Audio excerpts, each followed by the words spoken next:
Welcome to the glorious Botafogo, your number one source of Botafogo news in English. The end of the Artur Jorge era in Botafogo has come to an end. The manager and the club have agreed to disagree as far as what the Portuguese manager was worth per season. After a very successful 2024 season, as you all know, if you here watching, you know exactly what happened in 2024. Botafogo was Brasileirão champions and Libertadores champions in a fantastic fashion. However, long before the end of the Brasileirão and the end of the Libertadores, Artur Jorge was already negotiating a contract with the Qatari club Al Rayyan, or Al Rayyan in Portuguese. During one of the extended breaks that Artur Jorge gave Botafogo players, he flew to Europe to meet with the president of the Qatari club, which then offered him 3 times as more as he was earning at Botafogo.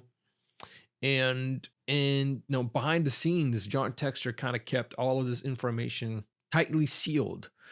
Texter didn't say anything. Texter preferred to keep things, under wraps for a while because the club was fighting for very important things. And I think it's very important because some of this information was already known to some people behind the scenes, and they chose not to say anything, which is a great thing because it could have potentially affected the race for the titles that we earned last year, and it could have sent everything below or put everything underwater, and would have been a very frustrating season. But of course, it didn't happen. So Artur Jorge left basically because they just couldn't agree on what he was worth a season. Botafogo and John Textor thought that the bonuses that Artur Jorge and his staff was going to earn was well enough for him to stay in the season. His salary was not going to change, according to some people. Some people said that he was going to be earning twice as much as he was earning in the previous season, but still not 3 times as he was offered. But he was going to be earning that plus the bonuses, and some people thought it was going to be enough, and it just wasn't. So Artur Jorge left. He signed a contract this past Friday, I believe, or just a few days ago. He was announced by the Qatari club, and Botafogo has invested its efforts in signing André Jardine from Clube America from Mexico. Right now, in the news outlets, especially in Mexico, the report is that André Jardine has declined Botafogo's offer, although that he has said, not in a very distant past, that he was waiting for a project in Brazil that was going to allow him to compete for titles, that was going to allow him longevity in spearheading a project. And right now, André Jardine is the greatest manager in the history of America, because in just under 2 seasons, he won 5 trophies, including all the main trophies in Mexico. So he, in a way, embodies the Botafogo way that John Textor has been looking at. He is known for knowing how to operate within different formations, different tactics, depending on the team, depending on the competition. Apparently, last year he played 3 different finals with 3 different formations and 3 different ways of playing, and he won all 3. So that's very impressive. He's been, according to some reports coming out from Mexico, not exactly too happy with the players that he's got, so he's wanting more. The president from Club America apparently was saying that he was going to give Jardine more of what he's been wanting, so he could stay. He's going to pay him a little bit more. What Botafogo offered is more per month, more per year in general. So he's going to get paid more in Brazil. He would go back to Brazil, which is his home country. So there's a lot of different factors. But the initial reports, as is that he is staying in Mexico. We will see how that unfolds because in the in a month from today, basically, Botafogo is going to be playing for a title against Racing from Argentina. So not only do we need a manager, we need players because a ton of players have left the club. Now, only one so far is a starter, which is Thiago Almada. He has over and over has said on multiple channels, multiple news outlets that he's going to Lyon. It's a done deal. He hasn't been announced by Olympique Lyonnais yet. The word is that John Textor is trying to convince Thiago Almada and Luis Henrique to stay until the middle of the season, until after the World Cup of Clubs that will take place here in the United States in 2025. So we will see. Luis Henrique has been getting a lot of offers. One of them is to go to Lyon, which will be tricky because Olympique Lyonnais right now is currently under a transfer ban. There is also the possibility of going to England. There were some reports that he got a substantial transfer offer, and some are even saying over 40, anywhere between 40 and 60 million euros, which if that's the case, then Luis Henrique, thank you for everything that you've done, but you can go now. But, it's tough. Botafogo lost Eduardo, Marçal, Oscar Romero, lost Pablo, which played 28 minutes in totality in 2024. We lost, who else? Let's see. So here we go.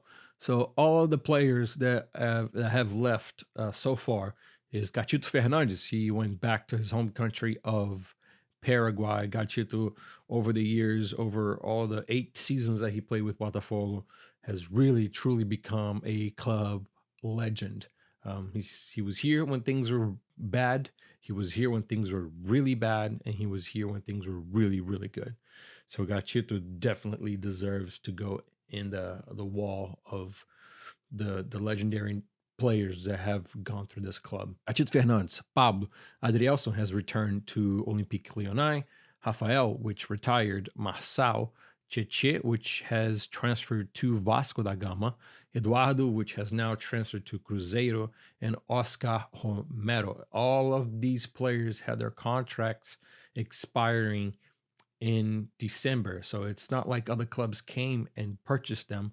They were just not renewed. These players were let go. Out of all of these players, there was not one that was an undisputed starter. Adrielson was incredibly important in the Libertadores and at the end of the Brasileirão. So yes, big loss there.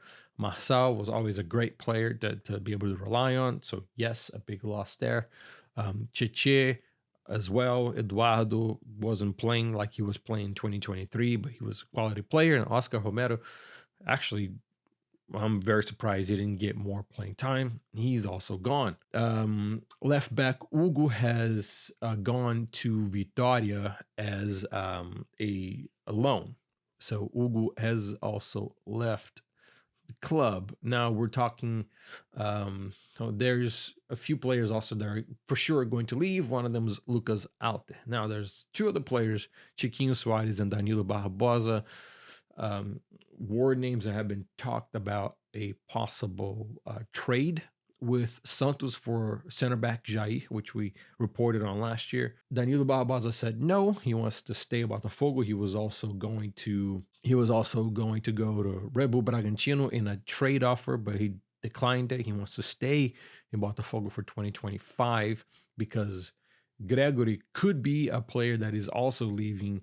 And that's the first really major name to be leaving apart from Thiago Almada is Gregory. I think Gregory cannot go anywhere. I mean, John Textor put a hefty price on his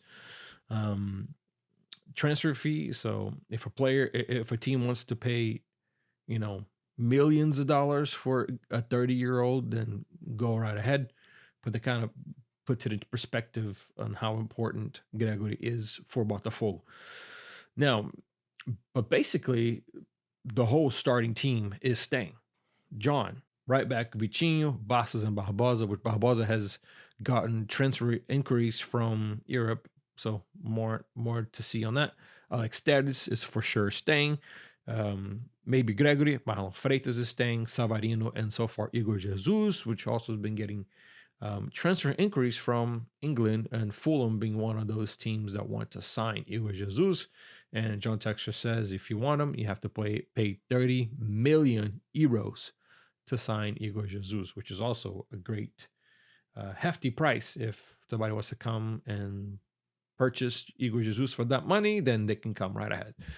So, but Botafogo is negotiating with a few players. Goalkeeper Leo Link is coming to replace Gatito Fernandes. Between Botafogo and the player, everything is good to go. They just need to, the clubs now have to negotiate. The center back Jair to replace Adrielson. The center attacking mid Bitello is one of the names. Botafogo has sent 2 bids to Dynamo Moscow, and both of those bids were rejected. And then there are other names like Munyain, Botafogo, and San Lorenzo, and the player have been negotiating, although the player has said in the Argentinian press that he wants to stay. Luan Candido, which is a left back, would most likely be coming to replace Marçal's spot.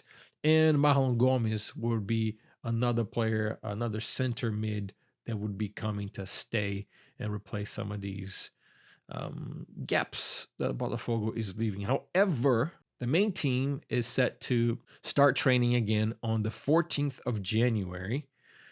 Botafogo will play the Carioca Championship, which is a state championship, with players that are returning from loan and under 23 and under 20 players. So the first few fixtures of the Carioca Championship will be played with 0 starters, and basically players that either did not get any playing time last season and up and coming players. So the very first few matches of the year might be very frustrating for fans to watch, because it might not be what we are accustomed to, especially these last few matches with the crowned Botafogo champions of the Libertadores and Brasileiro. Anyways, that's all for now. Otherwise, this video is going to be 30 minutes long.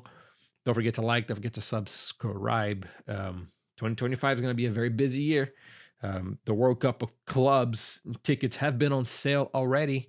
However, if you want to stay in the Botafogo section, the tickets will go on sale tomorrow. You're going to have a special code to be able to buy those tickets. And if you are a season ticket holder, it's going to go by priority 1, 2, 3 that you are accustomed to if you are a season ticket holder.